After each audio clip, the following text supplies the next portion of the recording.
VD nursing coaching की classes के platform पर आज फिर आपका हार्दिक अभिनंदन है। मैं किरण सेन आपके लिए एक साइकेट्रिक का टॉपिक और लेकर आई हूँ।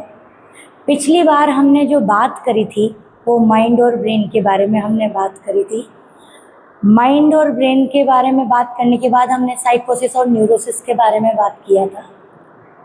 हमने जो माइंड के कंपोनेंट के बारे में पढ़ा था, ओरिएंटेशन, कंसंट्रेशन, जजमेंट, अटेंशन और थिंकिंग, इन सारे जो पॉइंट्स हैं उनके ऊपर बात करी थी। आज हम बात कर रहे हैं थिंकिंग की। थिंकिंग जो होती है एक मेंटल प्रोसेस होती है। थिंकिंग एक प्रकार की मेंटल प्रोसेस होती है जिसमें आइडियाज़ इंक्लूड होते हैं। थिंकिंग एक प्रकार की मेंटल प्रोसेस होती हैं जिसमें आइडियाज़ इंक्लूड होते हैं। और जो थिंकिंग जो होती है उसके 3 लेवल होते हैं। पहला होगा फॉर्मेशन लेवल, दूसरा होगा प्रोग्रेशन लेवल, तीसरा होगा कंटेंट लेवल। 3 लेवल होते हैं थिंकिंग के। आज हम बात कर रहे हैं कंटेंट लेवल के डिसऑर्डर की, डिल्यूजन्स की। डिल्यूजन की बात करेंगे आज हम हमारे टॉपिक में। तो डिल्यूजन्स के बारे में हम देखेंगे। जो डिल्यूजन है, delusion is the disorder of, किसका डिसऑर्डर है ये? थॉट का। किसका डिसऑर्डर है? थॉट का। थॉट में अपन ने बात करी कौन से लेवल की? कंटेंट लेवल की। कंटेंट लेवल का डिसऑर्डर होता है, ठीक है, थॉट डिसऑर्डर होता है। कोई पूछे कि डिल्यूजन किसका डिसऑर्डर होता है, तो थॉट के कंटेंट लेवल का डिसऑर्डर होता है। बात करते हैं टाइप्स ऑफ डिल्यूजन्स की। तो डिल्यूजन्स के टाइप में जो फर्स्ट टाइप है अपना वो है डिल्यूजन ऑफ परसिक्यूशन। तो इन दिस द पेशेंट, इसके अंदर जो पेशेंट है has the false fix believe, ठीक है। जो डिल्यूजन होता है, डिल्यूजन का मीन्स मैंने बताया था आपको पिछली बार भी कि इसका मतलब क्या होगा? False fix believe. फॉल्स मतलब झूठा, फिक्स मतलब स्थिर, बिलीव मतलब विश्वास। तो पेशेंट को ऐसा फॉल्स फिक्स बिलीव होता है कि ऑल पीपल, जो सारे पर्सन है, ये क्या है? माई इनेमी, मेरे दुश्मन हैं। They are planning to kill him, और मुझे क्या कर रहे हैं?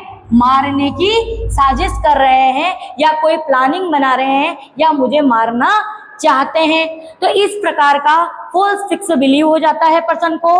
It is the most common type of delusion. ये जो है डिल्यूजन ऑफ परसिक्यूशन जो है, यह मोस्ट कॉमन टाइप होता है किसका? डिल्यूजन का। कोई पूछ ले कि मोस्ट कॉमन टाइप कौन सा है डिल्यूजन का, तो delusion of persecution. It is the commonly see in the paranoid schizophrenia patient. जो पैरानॉइड सिजोफ्रेनिया वाला पेशेंट एंड मेनिया वाला जो पेशेंट है, उसमें अक्सर कर ये चीजें देखी जाती है कि सारे व्यक्ति मुझे मारना चाहते हैं। इस प्रकार का डिल्यूजन पाया जाता है, तो उस चीज को अपन बोलते हैं डिल्यूजन ऑफ परसिक्यूशन। क्या बोलेंगे? Delusion of persecution. देखो, दूसरे नंबर का जो डिल्यूजन है वो है delusion of control. The patient have the false fix believe that his और her mind are controlled by the someone and other god and souls. इसमें पर्सन को ऐसा फॉल्स फिक्स बिलीव होता है, इस प्रकार का डिल्यूजन होता है डिल्यूजन ऑफ कंट्रोल में, कि जो अदर पर्सन है या गॉड है या कि कोई अदर आत्मा है, उसने उसके ब्रेन पर क्या किया हुआ है?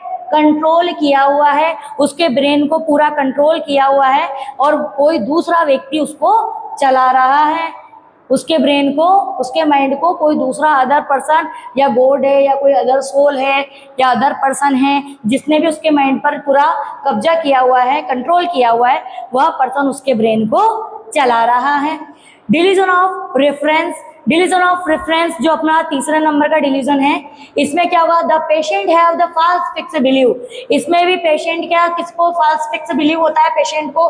दैट द एवरी 2 और more person are discussing about the him. इसमें क्या होगा? पर्सन्स को ऐसा फॉल्स फिक्स बिलीव होता है कि दो या दो से अधिक पर्सन उसी के ही बारे में बात कर रहे हैं, उसका बार बार नाम रेडियो या टीवी पर पुकारा जा रहा है, बार बार न्यूज़पेपर में उसी का ही नाम आ रहा है, इस प्रकार से कि भाई हर जगह उसी की चर्चा चल रही है, इस प्रकार से उसको डिल्यूजन हो जाता है। उस चीज को हम बोलते हैं डिल्यूजन ऑफ रेफरेंसेस। एंड उसके बाद हम चौथा नंबर का जो डिल्यूजन है अपना, डिल्यूजन ऑफ गिल्ट। चौथे नंबर का जो डिलीजन है, delusion of guilt. The patient have the false fix believe that the all actions I have done are sins persons feel the guilty without any reason. देखो delusion of जो guilt होता है, इसमें पर्सन को ऐसा false fix believe होता है कि जो उसके द्वारा किए गए जितने भी एक्शन है, उसके द्वारा किए गए जितने भी जो एक्शन है, जितने भी जो कार्य हैं, वह क्या है, I have the done are sins. कैसे? जितने भी द्वारा किए गए जो कार्य हैं वो कैसे हैं, पाप हैं, उसने जो भी काम किए वह पाप है। और person feel guilty without any reason, इसमें पर्सन क्या करता है, बिना किसी कारण के क्या करता है, गिल्टी को फील करता है, उसे गिल्टी फील होती है, जबकि कोई कारण नहीं है, उसे लगता है कि भाई मैं महापापी हूं, जितने भी कार्य किए हैं वह क्या है, पाप है। ठीक है। हाँ, अगला डिल्यूजन कौन सा है, डिल्यूजन ऑफ ग्रैंडियोसिटी। इस डिल्यूजन के बारे में आपने सुना भी होगा कई बार, जो भी नर्सिंग के विद्यार्थी हैं। In this, the patient has the false fixed belief that he is the very powerful and I can do whatever. He is the king of the world and all the behind him, all world the behind him। मतलब इसमें person को ऐसा झूठा विश्वास हो जाता है, ऐसा फॉल्स फिक्स बिलीव हो जाता है कि वह बहुत ज्यादा क्या है बेटा, पावरफुल है, बहुत ज्यादा पावरफुल है। और I can do what ever, मतलब मैं कुछ भी कर सकता हूँ। He is the king of the world, उसको लगता है कि मैं जो ये पूरा संसार है इसका मैं राजा हूँ, और ये सारा जो संसार है, होल वर्ल्ड है, ये बिहाइंड हिम यानी उसके पीछे है। ठीक है, उसे लगता है मैं ही समझदार हूँ, मैं ही बहुत ज्यादा पावरफुल हूँ, बाकी और सब कुछ भी नहीं है, मैं ही राजा हूँ और मैं कुछ भी कर सकता हूँ। Delusion of worthlessness, delusion of worthlessness, it is a commonly seen depression. ये अक्सर का डिप्रेशन वाले पेशेंट में देखा जाता है। Patient believe that he is the useless and hopelessness. इसमें पेशेंट को ऐसा बिलीव हो जाता है, ऐसा फॉल्स फिक्स बिलीव होता है कि पर्सन को लगता है कि वह क्या है, यूजलेस है एंड होपलेसनेस, पहले ही वो निराशावादी होता है और उसे लगता है कि इस संसार में उसका कोई कार्य नहीं है, वह पूर्ण रूप से वो यूजलेस है। उसका delusion of jealousy, in this the type of delusion found in the husband and wife. देखो ये जो जेलेसी वाला जो डेल्यूजन है, ये किसमें पाया जाता है, हस्बैंड एंड वाइफ के अंदर। किसमें पाया जाएगा बेटा, हस्बैंड एंड वाइफ में, या फिर जिनके भी बीच में रिलेशनशिप हो उनमें भी पाया जा सकता है। इन this the patient is suspicious about her. ठीक है, इसमें पेशेंट जो होता है, अगर मान लो पेशेंट मेल है तो उसके हिसाब से मैंने यहाँ पर एग्जांपल लिया है। The patient is the suspicious about the her, अगर वो संदेह करता है किस पर, जो भी फीमेल है उस पर संदेह करता है, उसकी जो वाइफ है उस पर संदेह करता है।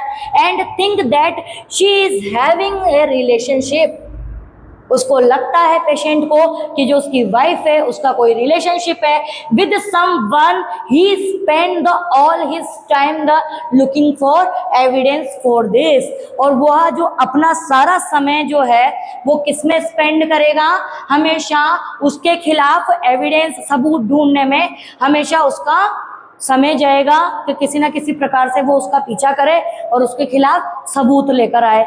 इस तरह का जो डिल्यूजन होता है उसको हम बोलते हैं डिल्यूजन ऑफ जेलेसी। अगला डिल्यूजन है डिल्यूजन ऑफ लव के नाम से जाना जाता है।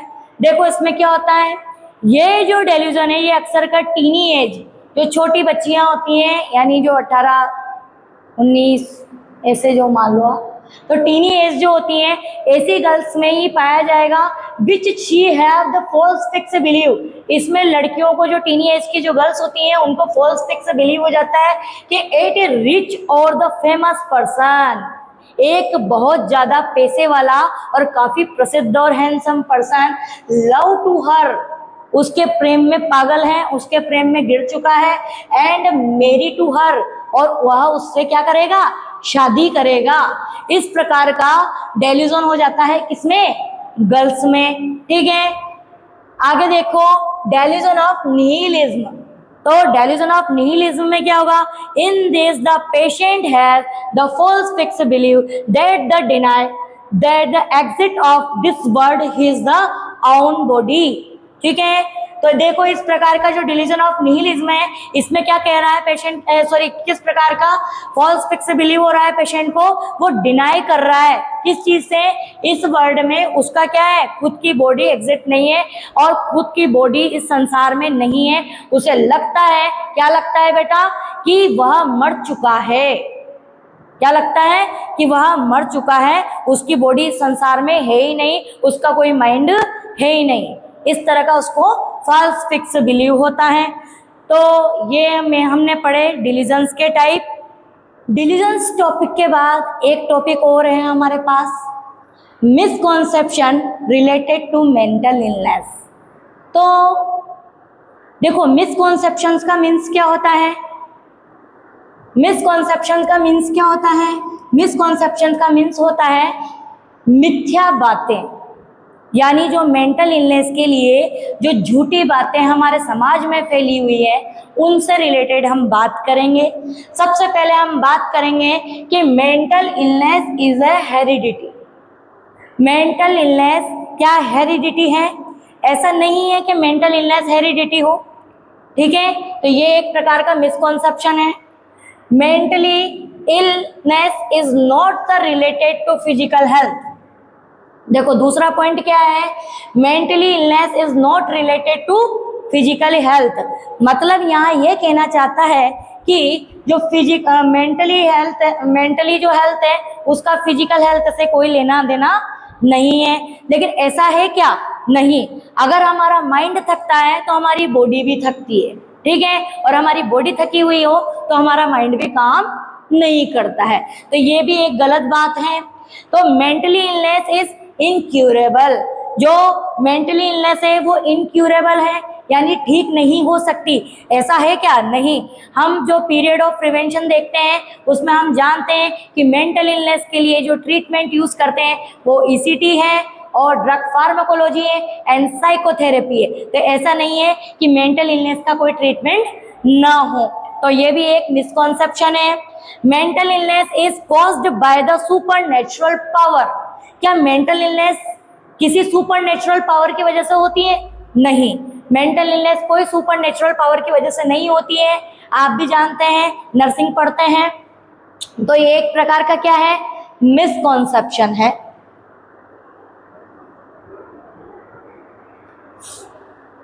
अगला है mental illness is life long. देखो किसी को यदि मेंटल इलनेस हो जाती है तो ड्रग्स से, ट्रीटमेंट से, ईसीटी से पर्सन ठीक भी होते हैं। ठीक है, तो ये भी एक प्रकार का मिसकॉन्सेप्शन है कि जो मेंटल इलनेस है वो लाइफ लॉन्ग रहे।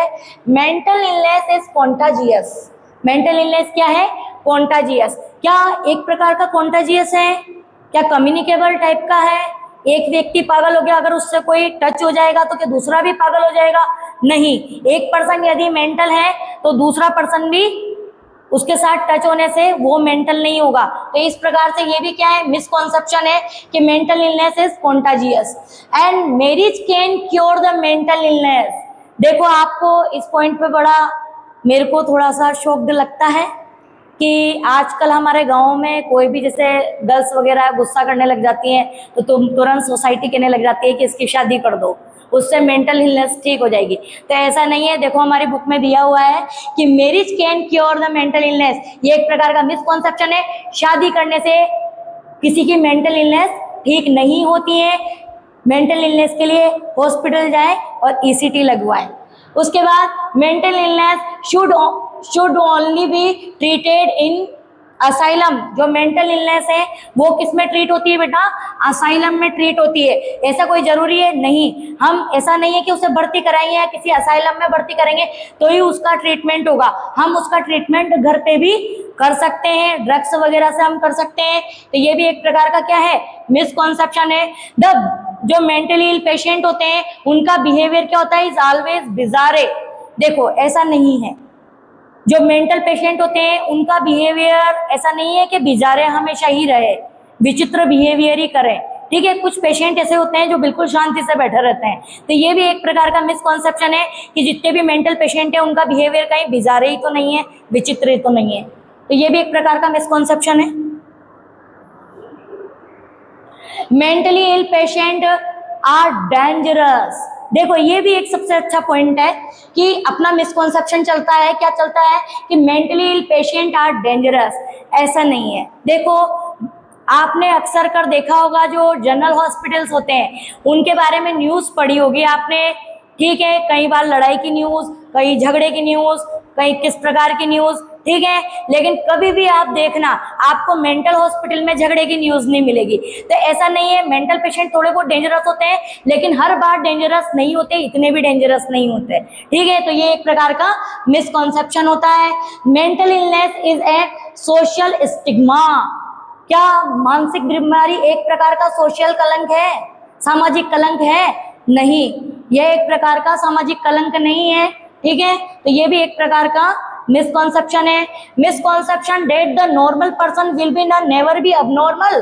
क्या एक नॉर्मल पर्सन अबनॉर्मल नहीं हो सकता? हो सकता है भाई, ये भी एक प्रकार का मिसकॉन्सेप्शन है। और लास्ट पॉइंट अपना, prevalence of mental illness is low in India. देखो कितनी बड़ी अजीब बात है कि prevalence of mental illness is low in India. हमारी बुक कहती है कि जो मेंटल इलनेस है उसकी प्रिविलेंसी इंडिया में क्या है? कम है। तो ये भी एक प्रकार का मिसकॉन्सेप्शन है। हमारे इंडिया में मेंटल इलनेस की प्रिविलेंसी क्या है? ज्यादा है। अपने सुनहरे भविष्य के लिए आज ही वीडी नर्सिंग कोचिंग पर अपना रजिस्ट्रेशन कराएं और सुनहरा भविष्य पाएं। Thank you so much.